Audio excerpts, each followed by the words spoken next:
Hello friends, कैसे हैं आप लोग। मैं गजेंद्र आप सभी का स्वागत करता हूं आपके अपने यूट्यूब चैनल एमबी क्लासेस में। गाइस, आज का जो लेक्चर है वो उन स्पेशली उन बच्चों के लिए है जो 11th क्लास के अंदर एडमिशन लेने वाले हैं। ठीक है कि 11th क्लास में एडमिशन लेंगे और 11th के अंदर वो क्या ले रहे हैं सब्जेक्ट, या तो वो ले रहे हैं कॉमर्स या ले रहे हैं आर्ट्स। ठीक है, तो गाइस इकोनॉमिक्स दोनों ही जो सब्जेक्ट कोई लेता है उन दोनों के पास ये सब्जेक्ट आता है, या तो वो कॉमर्स लेगा स्ट्रीम या आर्ट्स स्ट्रीम लेगा, उसके पास ये जो सब्जेक्ट है इकोनॉमिक्स ये आता है। अब स्टूडेंट्स का सवाल रहता है हमेशा कि सर ये जो इकोनॉमिक्स है ये कैसा सब्जेक्ट है, कैसा मतलब ये हमें क्या सिखाएगा, हमारी लाइफ में किस काम के लिए आएगा ये। ठीक है, तो गाइस वही मैं बताने के लिए आया हूं आपको कि हमारे पास दो इसके कॉन्सेप्ट रहते हैं, है ना। दो कॉन्सेप्ट रहते हैं, पहला है नैरो, ठीक है, और एक है वाइड। मैं सब्जेक्ट की बात कर रहा हूं कि सब्जेक्ट में हम क्या पढ़ने वाले हैं, है ना, कि नैरो कैसे है और वाइड कैसे है। जो मैंने इसके एस्पेक्ट्स बनाए हैं कि भाई दो तरीके से हम इसको समझ सकते हैं कि हमारे कितने काम का है, ये हमें पढ़ने से ये हमारे डेली लाइफ में कैसे काम आएगा। तो गाइस नैरो की बात करें तो ये बात करेगा कंज्यूमर की, ठीक है, ये बात करेगा प्रोड्यूसर की, बात करेंगे फर्म की। ठीक है, तो ये कौन है, ये इंडिविजुअल पर्संस हैं। अगर हम इन सब की बात करें तो ये क्या है, ये है इंडिविजुअल पर्सन। ठीक है, कि हर एक पर्सन के ऊपर वर्क करती है, कैसे वर्क करती है गाइस वो समझाने की बात है कि नैरो के अंदर हमने किसको लिया है, कंज्यूमर, प्रोड्यूसर, फर्म, या ये सब क्या है इंडिविजुअल पर्सन, मतलब हम, मैं, आप और सारे लोग, है ना। ये सब क्या है, ये इंडिविजुअल है, अपने आप में अकेले अकेले होते हैं, है ना। तो ये वहां से स्टार्ट होता है गाइस कि कंज्यूमर, तो हम पढ़ते हैं कंज्यूमर बिहेवियर। क्या पढ़ते हैं, कंज्यूमर का बिहेवियर। ठीक है, कंज्यूमर को किससे सेटिस्फेक्शन मिलता है ना, उसके बारे में पढ़ते हैं। इसके साथ साथ हम पढ़ते हैं नैरो के अंदर ही हम क्या पढ़ते हैं, जो प्रोड्यूसर होता है वो कब तो प्रोडक्शन करेगा, प्रोडक्शन कब करेगा, कब नहीं करेगा। ठीक है, उसे प्रॉफिट कब होगा, लॉस कब होगा, कब वो अपने बिजनेस को शट डाउन करेगा। ठीक है, तो ये सारी चीजें हम किसमें पढ़ रहे होते हैं, इकोनॉमिक्स के अंदर, है ना। तो इकोनॉमिक्स के अंदर हम क्या देख रहे हैं कि ये तो वो सब चीजें हैं जो हमारे डेली लाइफ के अंदर हो रही है ना। भाई कंज्यूमर बिहेवियर किस पे डिपेंड करता है ना। डिमांड, मार्केट में डिमांड किस चीज की आ रही है, क्यों आ रही है, सप्लाई क्यों बढ़ गई है ना। अब आपने देखा होगा कि गोल्ड के रेट बढ़ गया है, सिल्वर का रेट बढ़ गया है, जमीनों के भाव बढ़ रहे हैं, या कोई और भी चीज है, वो सारी चीजें, है ना, वो किसकी वजह से बढ़ रही है, या तो कंज्यूमर, प्रोड्यूसर या फर्म, है ना, इन सब के कारण ही बढ़ती हैं। ठीक है, और वो सब किस पे डिपेंड कर रहा है, कंज्यूमर के बिहेवियर।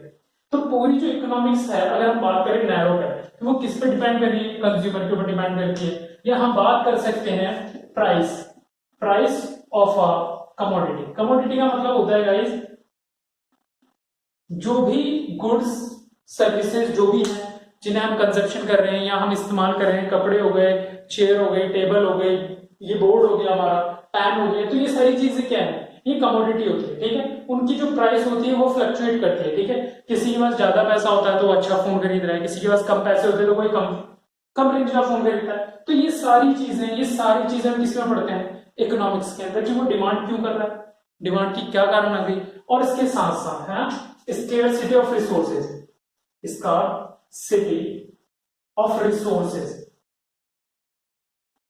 रिसोर्सेज जो स्केर्सिटी आई है ना, उन स्केर्सिटी के कारण हम क्या क्या हमारे सामने प्रॉब्लम्स आती हैं, क्या सेंट्रल प्रॉब्लम्स क्रिएट होती हैं, वो सारी चीजें है ना, वो नैरो कॉन्सेप्ट के अंदर हम पढ़ते हैं। ठीक है, अच्छा, इसके साथ साथ बहुत सारे लॉज हैं जो इकोनॉमिक्स के अंदर वर्क करते हैं। मानते हैं कि वो सारे जो लॉज हैं उन्हें हम लेबोरेटरी में टेस्ट नहीं करते, ठीक है, लेकिन उन सबको हमने बनाया है। ठीक है, क्यों बनाया है और वो किस बेसिस पे बनाया है, वो बनाया है कंज्यूमर बिहेवियर के बेसिस पे, कि कंज्यूमर का क्या बिहेवियर है, मार्केट का क्या बिहेवियर है, उन सब के ऊपर डिपेंड करती है, तब जाके वो जो लॉ बनते हैं वो वर्क करते हैं। ठीक है, और नॉर्मली जो लॉज हैं, जैसे बात करें law of demand, law of supply, law of equimarginal utility, है ना, तो ये सारे लॉज किस कॉन्सेप्ट के अंदर आते हैं, सारे के सारे नैरो के बेसिस पे आते हैं। ठीक है, अब ये जो नैरो है इसके अंदर हम कौन सी जो बात करें 11th क्लास के अंदर 2 बुक्स चल रही है ना, 2 बुक्स की बात करें तो फर्स्ट जो है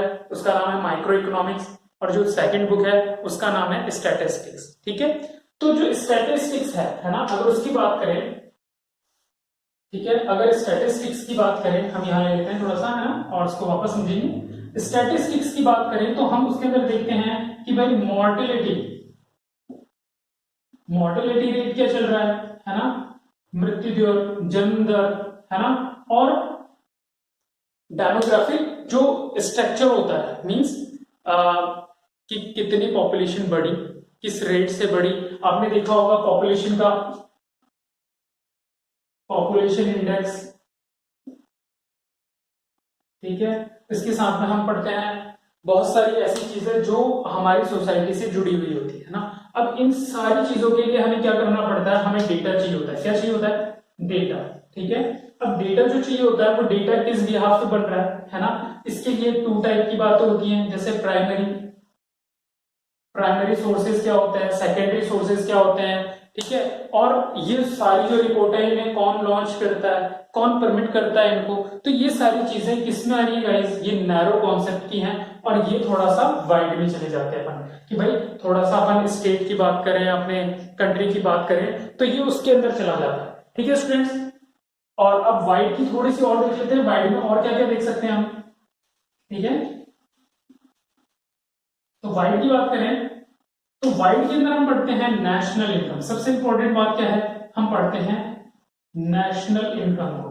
ठीक है, कि जो नेशन है ना, एक जो नेशन है उस नेशन की इनकम कैसे कैलकुलेट होती है। भाई एक पर्सन की तो ठीक है मान लिया, बट एक नेशन की इनकम को भी हम कैलकुलेट करना सीखते हैं, कहां पर, इकोनॉमिक्स में। ठीक है स्टूडेंट्स, इसके साथ में हम देखते हैं बहुत सारे वर्ड्स आते हैं, जीडीपी आ गया, है ना, एनडीपी आ गया। एनडीपी तो किसी ने सुना नहीं होगा, मैं उम्मीद करता हूँ जो भी स्टूडेंट्स 11th में आने वाले हैं या 11th में जिन्होंने ये सब्जेक्ट लिया है उन्होंने जीडीपी तो पढ़ा है ना, कि जीडीपी की रेट जो है वो कम हो गई है। बहुत टाइम से हमारे न्यूज़पेपर्स और हमारे टीवी चैनल्स में जो भी आते हैं न्यूज में, तो उसके अंदर इसकी बातें होती रहती है। ठीक है, इसके साथ हम देखेंगे सेंट्रल बैंक।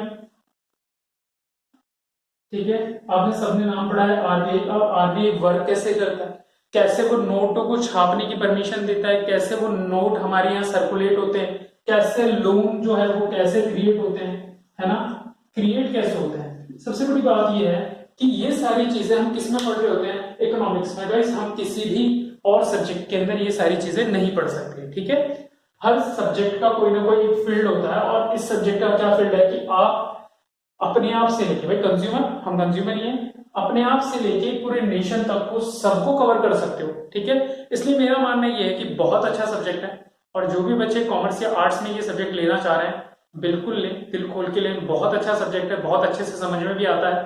ठीक है स्टूडेंट्स, तो बने रहिए मेरे साथ। Thank you.